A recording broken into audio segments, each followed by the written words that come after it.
I was on a hitchhiking adventure from BC, Canada to Antigua, Guatemala, which started in September 2019. This post is taken from the notes in my journal, which I wrote as soon as I could after this insane experience. If you've ever hitchhiked before, you know how amazing it is and how many cool people you can meet. Out of thousands of rides across 40 countries, I've only had 2 bad and/or dangerous encounters thumbing it. This was my second one. I was taking a break from travelling to find weed trim work in California's Nevada City, a beautiful little town with a very interesting crowd, but got stuck a few towns over for not getting a ride all day. I ended up sleeping a night in the Love's gas station, which I had done plenty of times before. I've slept in worse places. At least Love's has a bathroom. In the morning, I was a little more desperate to accept rides because no one was stopping and it had already been a whole day. I just wanted to get out of there. A pickup truck is speeding past me and slams the brakes ahead, then slowly backs up. Inside is a man and a woman in their late 50s, and he says in a husky voice, "Where are you headed, boy?" "Nevada City. Any distance helps." "Well, get in. We're going to Yuba." They seemed normal enough, even without most of their teeth and hair, so I jumped in. It all happened in rapid succession. 1. I toss my bag in the back and jump in. 2. I shut the door. 3. I notice a pile of guns and bullets on the floor. 4. Before I have time to rethink my decision, we speed off. So, as I'm trying to assess whether or not I'm in danger, they start telling me how they know this guy that just got out of jail for aggravated assault, how he beat that motherfucker so hard he can't think straight no more, and they both laugh. She's holding his seatbelt over his chest.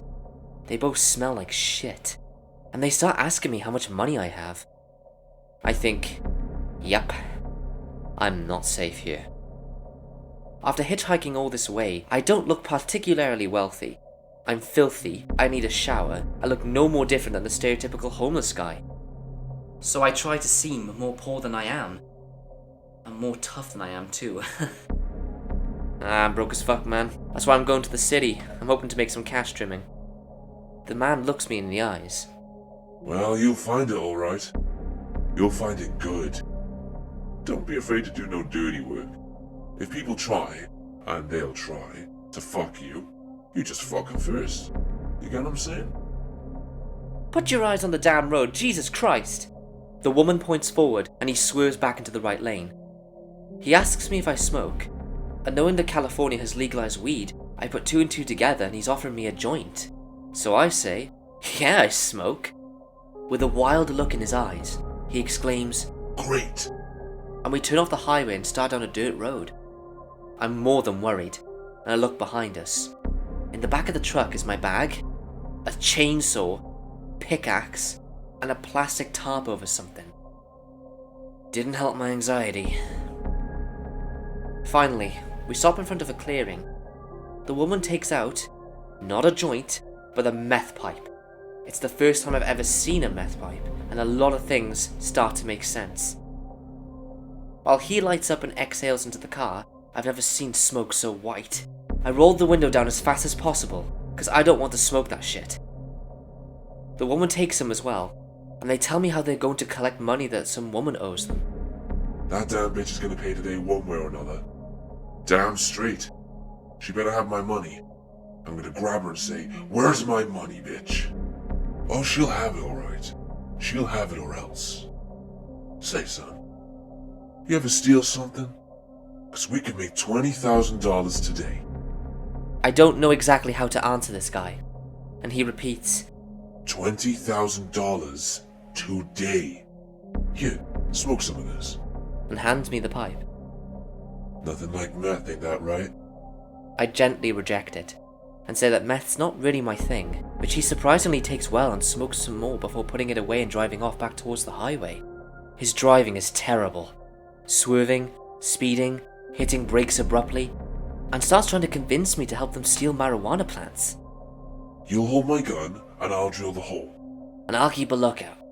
"Yeah, baby girl will keep a lookout. Now you gotta be careful if you hear the dogs, because them sons of bitches are nasty. Nasty.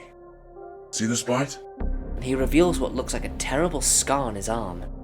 I didn't really know how to get out of the situation, so I sounded as confident as possible and said that I was meeting a friend to look for work together and they would be expecting me today. We neared to the end of Yuba City, where they pull over to the side. Well, it's your funeral. You don't want to eat? Fine by me. But if you ever want that cash, you call me. He hands me his number. Hell no, I think. Thanks, I will. Quickly retrieving my bag, smiling nervously. The woman says with a wave, "Take care now, God bless." And they speed off. I'm standing on the side of the road thinking, what the hell was that? Happy to be out of that car. Meth heads 1 and 2. Thanks for the offer to steal marijuana plants. But let's never, ever meet again. So, a bit of backstory. I live in a city in Ontario, Canada. I was attending university for science and it was currently the end of the semester, so no more classes, just exams. I had to go to one of the science buildings at the school to drop something off to the professor I was doing work on the side for. The science building was one of the separate buildings from the main university centre. The school was empty, no students anywhere since exams were going on and classes were done. I decided to go to the side entrance of the building since it was closer to the parking lot. As I approach the side entrance door, I see a man. Maybe 40 years old, with glasses, shoulder-length brown greasy hair, and a blue jean jacket standing against the wall by the door. I walk up to the door, smile at him, and he just looks at me with this dreadful straight face and dead eyes. It was like looking into something, but not a person. He just seemed very out of place. As soon as I walk in the door, he turns behind me to walk inside as well. I start walking down the hallway and he's following me. I can hear him. I start walking faster and so does he. I make the turns down various hallways to get to where I need to go and he's literally right behind me. I start running. He starts to run as well, but I outrun him and take a sharp corner and run into the first room I see which had some students studying in it. I tell them I'm being followed and they peek their heads out of the room to check and see where the guy went. They come back in the room and say he looked really angry and was looking in the male and female bathrooms and the other empty classrooms he was peeking his head into. 15 minutes after he actually left the hallway, I had the other students walk me to my car and I drove home. I called campus security when I got home and told them about the experience. Sure enough, they had him on camera, literally chasing me down the hallways. There was a notice put out for students to watch out for that man.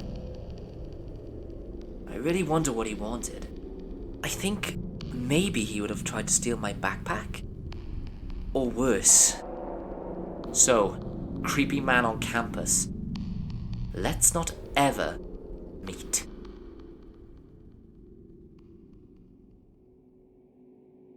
Please note, the following story is from a female's perspective. I was 14 years old when I had to live with my grandparents. I had to live with them because my sister was in college and my parents were divorced. They lived in this old bungalow type house. It was 1 story and we have stairs that immediately go up to the attic. An attic which no one really uses. We just put stuff in there. It's too hot and stuffy up there. The sole window up there really didn't help. The attic had old, creaky wooden floors that I remember that I had to polish with a coconut shell, because that's how we do it down here in the Philippines. That, and my grandparents are very traditional.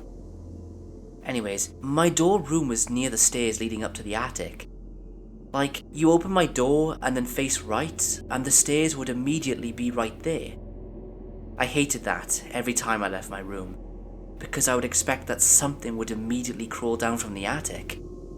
One night, my grandparents had to pick up my aunt's family from the airport.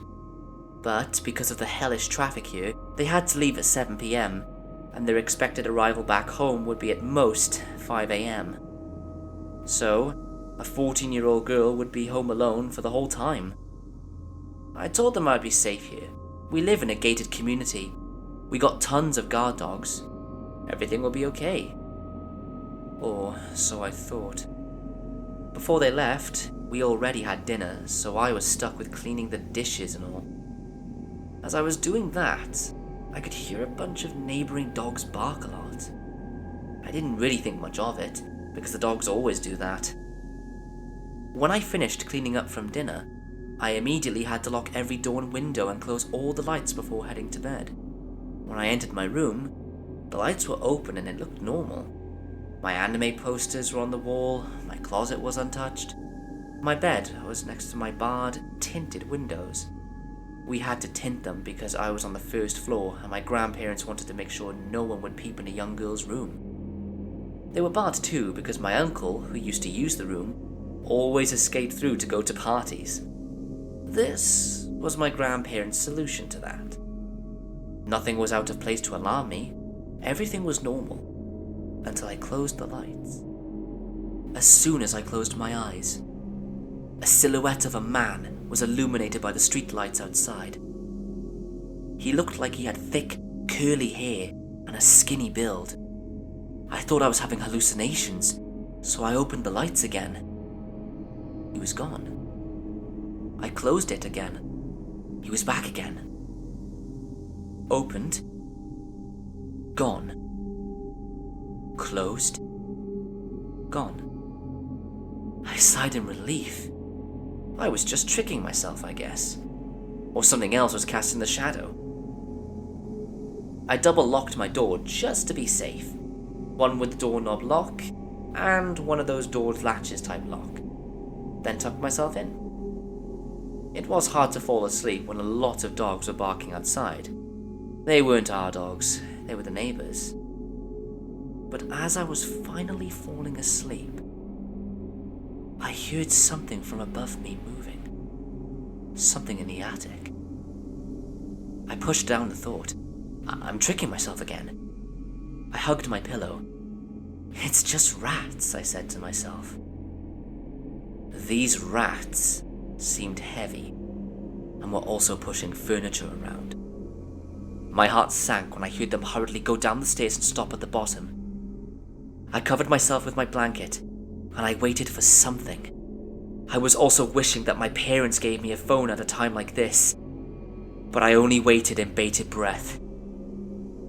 Suddenly, I heard my doorknob being gently fiddled. I wanted to vomit when I heard a click, followed by a quiet turn of the knob. The knob turned, but it didn't budge. When they noticed, they tried to push it. This time, I finally stood up, shaking. I was a kid, home alone with no phone, no means of defense. All that was saving me was this thick door from the old days. I gently pushed my body up against the door and locked everything up again. I didn't want to make a sound. I didn't want to scream. I didn't want to let them know I was here. I don't know why they stopped, but they did. I didn't go back to my bed. I just sat there at the door, waiting. It felt like forever. I heard footsteps go up the stairs, but I still sat there. I saw something move in the corner of my eye. There, out the window. The shadow was back. I forced myself not to look. All I could think of was, thank God the window was barred. I don't remember what happened after that. I think I fell asleep, or I was too scared to even think straight. I just remember the next day, when my family and I were having breakfast. I casually brought it up. Lo, which means grandfather. I think I heard footsteps up in the attic last night. My grandmother scoffed. It's probably rats. I never brought it up again. I didn't want them to worry, but I do know this.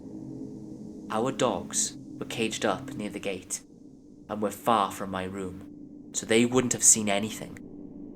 The only dogs who were near my room were the neighbors. Also, There was nothing outside my window that would cast a shadow that looked like a man.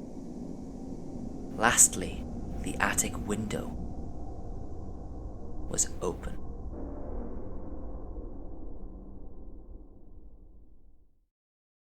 Hi everyone, thanks for listening to this video. I just wanted to put a little message to you guys at the end because I had some things to talk about.